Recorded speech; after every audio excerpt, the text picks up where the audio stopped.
This is toast training for ordering. Menu operations, menu items, changing and voiding, quick order, inventory check, growlers, and howlers.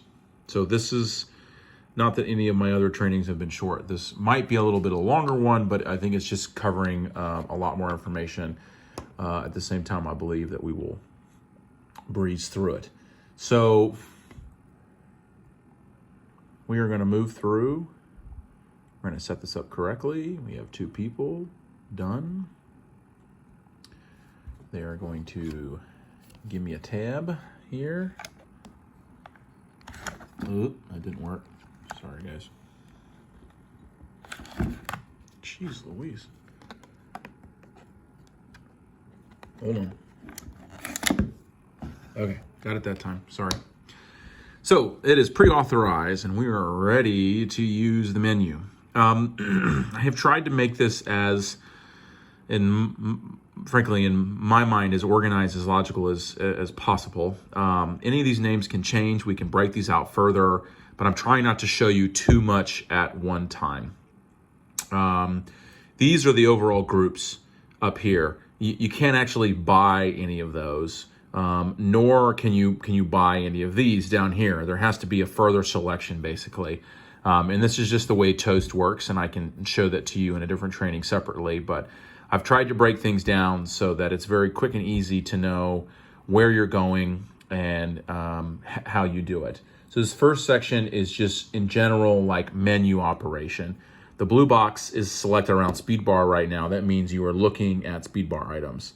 When I hit draft beer, then it kind of goes up, and then what you can see here is it shrunk everything, and now this is a slide menu. Whenever you see those bars, just like you would in the tab that'll show up over there, this is the exact same thing. It's a slide menu.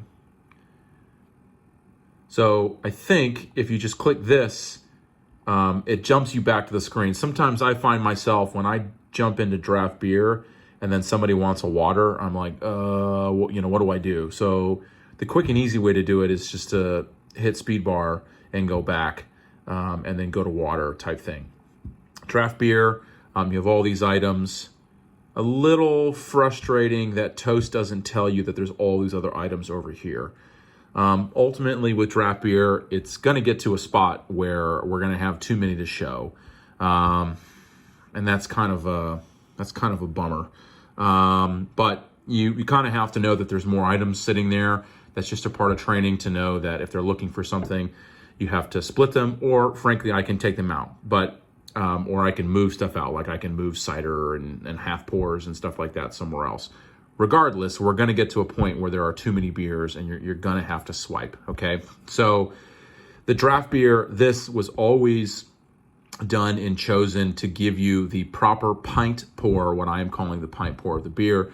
Obviously, the 2 ethereals, their quote-unquote pint pour or their normal glass pour is a 10-ounce pour rather than a 16-ounce pour. But these are just the quick buttons. If you want something like, if someone asks for a pint of Kalima, that's the button that you're going to use right there, okay? If you want just a taste of something, going to come down here.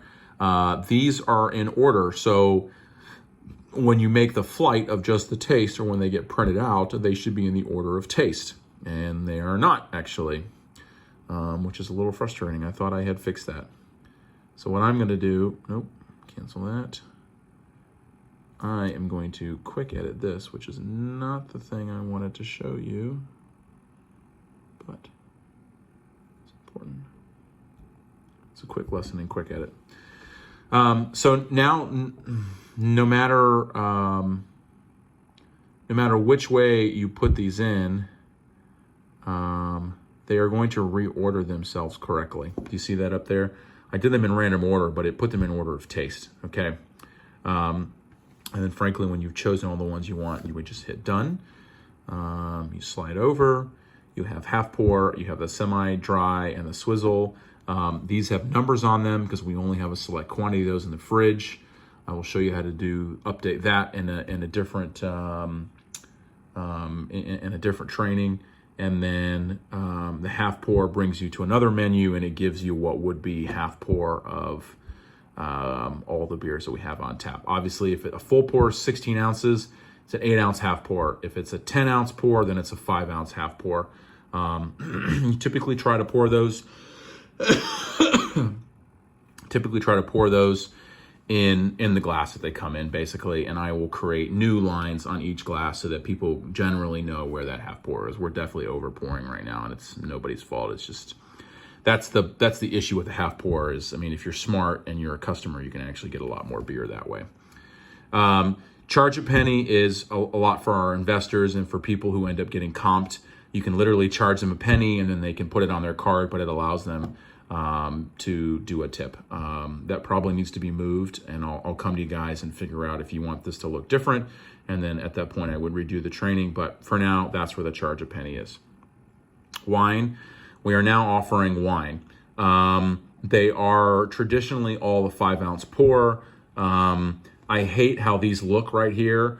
So I went in and spaced out the names within toast so that it just would look nicer, but then it looks like hell on the bar screen. So it's frankly, it's a lose-lose. You get it one place, you can't get it well in the other. The Bellini is the little pink bottles. They are aluminum bottles, so we won't be opening those for folks right now with COVID. So you sell them the entire bottle. It's 250 milliliters.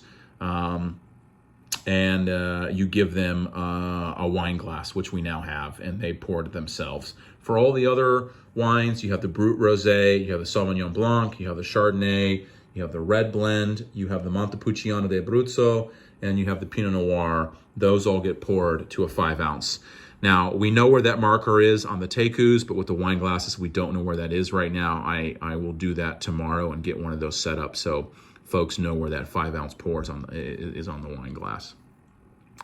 For the flights have really just become a you choose. This makes it so much easier. We just put the beers in here. The numbers are there so you know that it's a different line item when the receipt prints out. Some of these names are so long that they knock down to another level, and then you don't know, or I myself was also having a trouble just understanding how many it was. Okay. Cancel that. Non-alcoholic, San Pellegrino, Coke, Diet Coke, Capri Sun, and coffee. There are no quantities on the outside here because there's flavors on the inside, and that's where the quantities are. Same thing with Capri Sun. We have a number of these right now, and the quantities are on the inside. Last but not least is the water. You put a glass of water in, or you can do a water pitcher. When you do a water pitcher, it asks you how many glasses. The idea is you fill those glasses and you give them a water pitcher. I think that's been a very functional thing to add. And then dog bowl is another one that I added. That's a really nice thing as well, that we can just call up a dog bowl when we need one. Packaged beer. You have growlers, howlers, and kegs.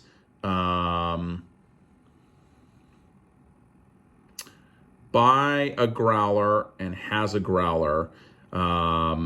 This is telling us like how many growlers we have in house.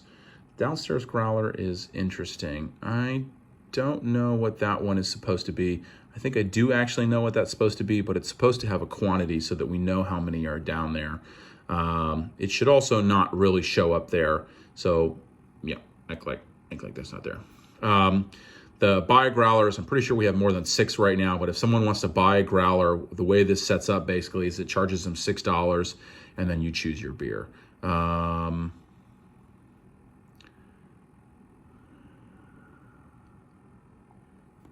It's like there's a glassware only in here. I think somebody asked me to add that. Yeah. Yeah. So sorry if that's confusing, but I think someone had asked me to do that. So if they're buying a growler and they only want the glassware, it's underneath the menu, and then it doesn't charge them a beer price. And I'm assuming as well, if you go in to buy a howler, there's glassware only. I apologize, I forgot about that one. Got it. So I think these are pretty straightforward. Buy a growler, or if they're giving you a growler, then you're just selecting the beer and that gets sent to the printer. For the kegs, we have a selection of kegs right now. We have 2-gallon kegs. So it is going to, where'd that go? Kegs. Yeah, 2-gallon keg, 2-gallon chrysalis, and then you have to hit keg deposit. Honestly, this stuff is going to go away. You're not going to see this in Toast for very much longer because the system doesn't store credit card information correctly, and it's made it dysfunctional for us to be able to sell them. We'll have to do a new video for this specifically when that new system comes out. It is officially active, but it's not set up yet. So I'm going to need to go in there and set that up, and then I'll have to come back here and explain this stuff. All of the kegs, the packaged beer in terms of kegs will disappear from here completely. What we will do is we will have a computer with a credit card reader on it, and we will use an online service called PayEasy. It's provided by Huntington Bank, who is our bank. That will allow us to store credit card information. On this kegs right now, we had this where there's a keg return. There's actually no way to give them their money back. Toast doesn't allow you to do that. You have to go into the backside of Toast, find the order, and then like reopen it from the backside of Toast, and then you're allowed to do it. It's a very convoluted system, and we need to move away from it as quickly as possible. So we are getting there quickly. But just for your knowledge, the one weird outlier in here, and these are all kind of set up, I believe, correctly. Yes. The 2-gallon kegs are not set up this way right now, but the sixtels, the quarter barrels, and the half barrels are. Basically, I have a buddy who has quarter barrels, and that's why that's on the menu. And I think my mom's coming this week to have me fill more. So that's something where they have to bring us a keg. We do not offer quarter barrels. If they bring a quarter barrel, though, there's a price for a quarter barrel, and it's basically just a fill, nothing else. All the T2, the T3 stuff, some of them you can't see. There's a T4 down there for the Bib Oatmeal Stout. That is the tier of beer, and it affects the price that they pay. That's what that is. And so for each level of keg, there is a different price for all those tiers. That's what all that information is. Okay, let's go back to packaged beer. Sorry about this, guys. Let's see if I can clear all, get rid of that. Merchandise. All pretty straightforward. There's also a thing in here, a part of the training that was to talk about inventory check. I'll do that separately, actually, to also explain quick order. There's merchandise, glassware, and signage. The merchandise is pretty obvious. When you go into one, it shows you what we have, and this is part of doing inventory as well as just understanding what we have in all those items. Glassware, I've broken them down into what they are, like based on their name. So the set of 5. Straightforward. They get 5 of our glasses, one of each, not including a teku, and they're $25. They're $5 a piece instead of $6 a piece. The tekus, it brings up this pretty big menu. These are all the tekus that we have right now, and it looks like we're keeping track of quantity here for a few of them. The pricing gets cheaper per teku as you buy more. That's why there's so many options. We sell them as sets. Pints. This is everything that's called a pint. So the Tulip pint, the Nonic pint, the IPA pint. And then we've come in here and added quantities on like what's downstairs as well. We'll probably make those not for sale on there so that they're grayed out, but then you can see the quantity. But that's just so that we know like what's in circulation actually, like what's being used, and then what additional do we have downstairs. For the Belgians, there's the Belgian Tulip Silver, which is the old one, the Belgian Tulip Red. That's the new one that's in service. Then we have the Belgian Pokals or Pokal, however you say it. Those are lavender, and then we have more downstairs. We will be adding the Chimay style goblet here soon. Those should be coming in any day now. So that'll be a new glass that'll be coming out, and it'll get added here as well. Signage. Why signage? I mean, a sticker is technically signage. People wanted us to have stickers. They're actually awesome stickers. There are also a lot of breweries who have like metal signs and whatnot that I'm very interested in trying to produce myself, but that's where some of that stuff will go. Okay, moving on to food. All this stuff is basically blocked out right now. I'm ultimately going to get rid of this extra hummus and extra beer cheese. This is just such a pain in the butt. But the charcuterie, the vegetable crudité, the seasonal nuts, the pretzel beer cheeses. The one thing not coming back at all is the vegetable crudité. We're just going to nix that. We're going to offer the charcuterie, the seasonal nuts, and the beer and the pretzel beer cheese. Obviously, we have none right now. That's why they're all grayed out. And frankly, those should be grayed out too because they're bad by now. TOB pay through. This one is interesting. I believe there's no tax on this as well. And what this is we had somebody come in and they only had cash and they wanted to buy food. So you need to find, at this point, you have to find an owner on duty. What they would do is they would take their order down, or they would do an order on their phone, and we would use our company credit card to put the order in for them. And whatever value it came up to, plus tip, we would then come in here and say input food value. And then we would charge them for that because they were going to pay us with cash. And we would take that on top of the other items that, like the beer items that they're buying. So that was something that came up with somebody. Brian and I made that happen pretty quickly, but it's actually a nice thing to have. I don't think we've ever used it again, but again, it's there now. Not a bad thing just to have lying around. Events. So basically, this is for something that's like predetermined. Like you'll know what's going to happen before they come in, or somebody should know. Either Laura should know or I should know. And they're going to pay $100 per table, or they have a table bulk price. So for certain organizations, we'll sometimes give them a better deal on the table bulk price. And this is like you have to specify how many you want. So it's a specified table count. So it came up over here, you're going to select it, and it's like, well, they have 5 tables. Or you could also just click on the number and then put in 5. Done. So 5 tables are getting charged $500 for tables.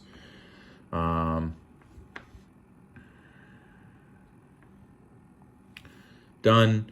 And then table bulk price is literally, well, what are we charging them? I think that one group I charged like $150 or something like that. I think it was $350 actually. I charged them $350 for tables.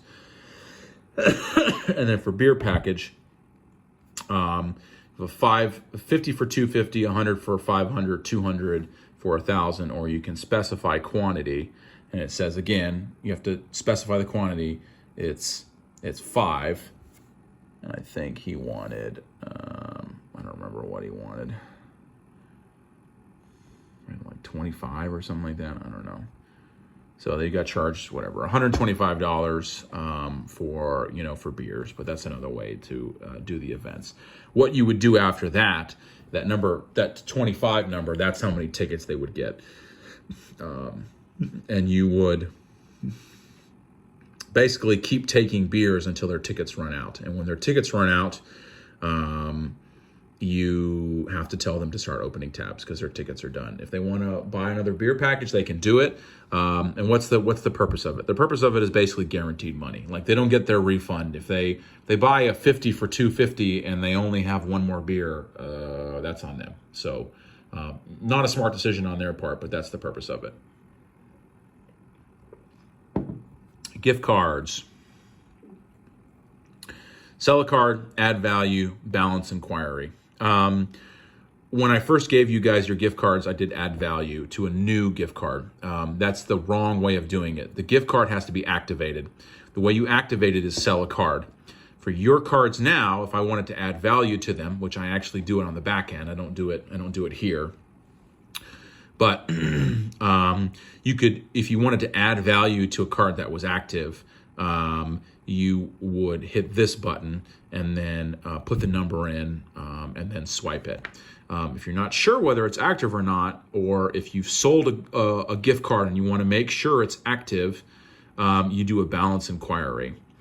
Key thing about this is, to my knowledge, a gift card is not active until it has physically been paid for. So you have to actually pay the tab before the gift card is active. So if you sell a card and you hit stay, or rather, if you sold a beer and you hit stay or send, that would actually send the beer to the printer, and the person would get their beer. It doesn't work that way with gift cards. They don't get the value until they've actually completely closed out their tab. All right, let's do. I want to try and keep this as low or to as few minutes as possible here. I still have changing and voiding, quick order, and then inventory check. Changing is a weird one. I'm not even sure what I wanted to cover with that, but water, or we're going to put a beer in. I'm going to hit stay. Once it's been sent, you have to void it. You just click on the item and you void the item. We're just doing testing and training right now. But let's say I did this, and this is changing basically. It's like, oh, they don't want that anymore. Then it's a remove. It's not a void. It's not a hard void, which is kind of nice. You can also come up to the corner and you can hit void order. This is testing and training, and it wipes the whole thing out. Voiding is pretty simple. In terms of quick order, this really goes along with inventory check. You pretty much always want to be working in table service, no matter where you are.